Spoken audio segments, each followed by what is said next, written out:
Function आपके सामने इस वक्त मौजूद हूँ और आज हमारा टॉपिक है फेशियल पाल्सी। फेशियल पाल्सी कौन क्या डिसेबिलिटी है, इसमें होता क्या है, इसकी क्या डेफिनेशन है, इसको कैसे डायग्नोज करते हैं, कॉजेज़ क्या हैं, किस वजह से होता है और इसका ट्रीटमेंट क्या है। आज हम इसको मुख्तसर डिस्कस करेंगे। यहाँ पे मैंने कुछ मुख्तसर नोट्स बनाए हैं, इसी के हिसाब से चलते रहेंगे। फेशियल पाल्सी आपका जो है हाफ फेस पैरालिसिस है, यानी कि आपके आधे जिस्म का फालिज, आधे चेहरे का फालिज है। क्यों होता है कि आपकी जो फेशियल नर्व है उन पर इन्फ्लेमेशन हो जाती है, उसकी वजह से आपके चेहरे पे फालिज होता है। इसके अलावा इसमें क्या होता है, आपके जो फॉरहेड यानी कि माथे के जो एक्सप्रेशन हैं वो आपके लॉस हो जाते हैं, पेशेंट अपने इसकी मूवमेंट नहीं कर पाता। खाने पीने में थोड़ी सी प्रॉब्लम होती है, प्रॉपर खाना पीता है तो पानी पिएगा तो उसके एक साइड से, जिस तरफ ये हुआ है राइट साइड या लेफ्ट साइड, उस तरफ से पानी बाहर होंठ के किनारे से नीचे गिरने लगता है और खाना दांतों के पीछे या फिर पिछले आपके जॉ में खाना फंसना शुरू हो जाता है। अच्छा, इसमें क्या होता है, आपकी जो मुंह में ब्लो यानी कि हवा जो भरते हैं ब्लोइंग भी नहीं होता, दूसरा आप विसिल नहीं कर सकते, आपकी थोड़ा सा जायका भी चेंज हो जाता है, इसमें आपको प्रॉपर आपका टेस्ट इसमें थोड़ा सा लॉस हो जाता है। अच्छा, क्यों होता है ये, इसकी कॉजेज़ क्या है, जैसे कि मैंने आपको बताया फेशियल नर्व की इन्फ्लेमेशन की वजह से। इसके अलावा होता क्यों है, किसी इंजरी की वजह से, कोई इंजरी हो जाए, कोई चोट बहुत ज़ोर से लग जाए या फिर कोई कान में इन्फेक्शन हो जाए, कान में कॉटन बड अक्सर लोग करते हैं, तो कॉटन बड करने की वजह से भी ये हो जाता है कि बहुत ज़्यादा कॉटन बड अगर किया जाए तो इसकी वजह से भी फेशियल पाल्सी हो जाता है। अच्छा,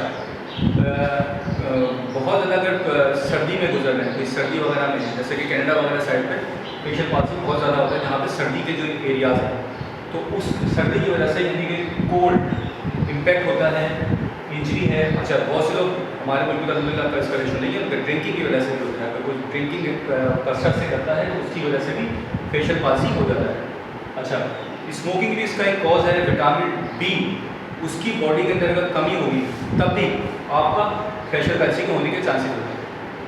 अच्छा, कान का इन्फेक्शन आपको बता दिया, ब्लड प्रेशर की वजह से भी होता है, और विथ अगर कभी किसी को पैरालाइज हो, हेमिप्लेजिया यानी कि हाफ साइड पैरालाइज, तो उसमें हाफ साइड पैरालाइज के अंदर भी बार बार फेशियल पाल्सी हो जाता है। अच्छा, यहाँ पे मैंने एक डायग्राम बनाई हुई है, मैं इसको थोड़ा सा जूम करता हूँ तो आप इसको देखिएगा कि इस डायग्राम के अंदर क्या है, तो मैं आपको एक्सप्लेन करता हूँ मजीद जो मैंने बातें आपको बताई है। अच्छा, यहाँ मैंने आपके सामने डायग्राम जो है डायग्राम बनाई है, उसको मैंने जूम कर दिया है, इसको आप ये देखिए, एक फेस बनाया गया है जिसका अगर हाफ साइड आप देखें तो अगर आप इसको इसकी हाफ साइड देखें तो बिल्कुल ठीक है, लेकिन जो इसका मैंने लेफ्ट साइड बनाया है वो उसमें थोड़ा सा प्रॉब्लम है। जैसे कि आपका लिप्स का लोअर हिस्सा नीचे की तरफ गिरा हुआ है, आपका चीक जो है वो डिसबैलेंस है, आई भी थोड़ी सी आपके नीचे की तरफ ड्रॉप हुई है। दूसरा, ड्रॉप ऑफ आईलेट, आपकी आईलेट जो है ड्रॉप हो जाती है, आपकी आई के अंदर टीयर्स आना शुरू होते हैं, यानी कि एक्सेसिव टीयर्स हो जाते हैं, यानी कि आपके आंसू आते रहते हैं। अच्छा, आपका मुंह जो है वो अंदर से सूखना भी शुरू होता है, और फेस कल मैंने आपको बताया था कि इसमें टेस्ट भी चला जाता है, तो आपका फेस जो है वो जिस तरफ होता है उस तरफ बात पर क्या होता है, आँख खुली रहती है या फिर बिल्कुल बंद रहती है, यानी कि आपकी जो ब्लिंक है, ब्लिंकिंग में भी इसमें असर आता है, आपकी ब्लिंकिंग प्रॉपर नहीं हो सकती। ये मैंने यहाँ डायग्राम आपको बताई है, इस तरीके से चेहरे का हिस्सा हो जाता है। अच्छा, मज़ीद इस पर डिस्कस करते हैं। अच्छा, अब सबसे अहम बात कि इसका ट्रीटमेंट क्या होगा। बेहतर तो ये है कि अपने नियरेस्ट फिजियोथेरेपिस्ट से मिलें और फिजियोथेरेपी कराएं, लेकिन अगर फिजियोथेरेपी नहीं करा पा रहे किस वजह से, तो घर में क्या करें। तो घर का एक बेसिक ट्रीटमेंट बताता हूँ, फिर मैं फिजियो के हिसाब से आऊँगा। फिजियो में भी हम लोग यही करते हैं, आप सबसे पहले घर में स्त्री सबके मौजूद होती है, आयरन, उससे आप टॉवेल को गर्म करें और चेहरे के जहाँ पर आपका पैरालाइज हुआ है यानी कि फेशियल और आँख के नीचे से लेके चीक का पूरा हिस्सा, इस हिस्से के ऊपर गरमाइश से यानी कि थोड़ी सी हीट दें, इसको आप हीट थेरेपी कहते हैं। इस हिस्से में चेहरे के आप इसको हीट दें, बहुत ज़्यादा आँख के ऊपर मत दीजिए, नुकसान हो जाएगा।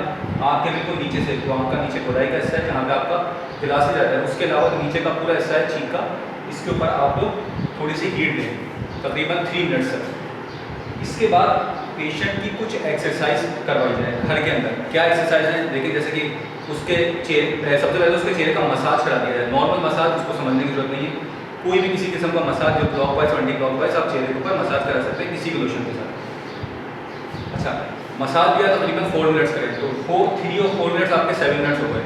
अब इस चेहरे की एक्सरसाइज कराई जाए। चेहरे की एक्सरसाइज क्या है, कि उसको रिस्ट्रिक्टेड एक्सरसाइज कराई जाए, यानी कि पैसिव एक्सरसाइज कराई जाए। पैसिव एक्सरसाइज के अंदर क्या होगा, उसके जॉ के नीचे हाथ रखें, उसको बोले जॉ को ओपन करे, तो ऐसे ओपन करेगा, यस 1 2 3, तो जॉ की एक्सरसाइज कराएं। दूसरा फिर जॉ को बंद करें, ऐसे रखें, उसको बोले खोले, तो यहाँ लोड आएगा, ठीक है।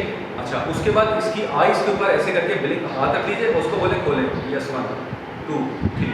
और अगर वो बिल्कुल भी नहीं कर पा रहा तो उसको आप 1 बोले, और जैसे वो उसको बोले कोशिश करे खोलने की, तो जैसे उसको 1 बोले तो ऊपर की तरफ खोल दे, 1 यस 2 3 4। इस तरह करके हर एक्सरसाइज के 20-20 रेप्स निकालें। जॉ का ओपन क्लोज, फेस मसाज, आपकी आइज क्लोज एंड डाउन, उसके अलावा माथे का भी थोड़ा सा मसाज करें, तो इससे इंशाल्लाह घर में जो ट्रीटमेंट करें हो जाएगा, तो इससे इम्प्रूवमेंट आएगी। लेकिन अगर कोई फिजियो के अंदर क्या होता है, फिजियोथेरेपी के अंदर हम लोग टेंस का इस्तेमाल करते हैं, टेंस या स्टिमुलेटर का। टेंस में क्या होगा, टेंस के 2 पैड होंगे। टेंस का एक पैड जो है वो आपका ट्रेपेजियस मसल पे या फिर नेक के नीचे रख दीजिए, और दूसरा आप बिल्कुल चीख के यहाँ पर रख दीजिए। अच्छा, मैं आपको इसको एक्सप्लेन करता हूँ।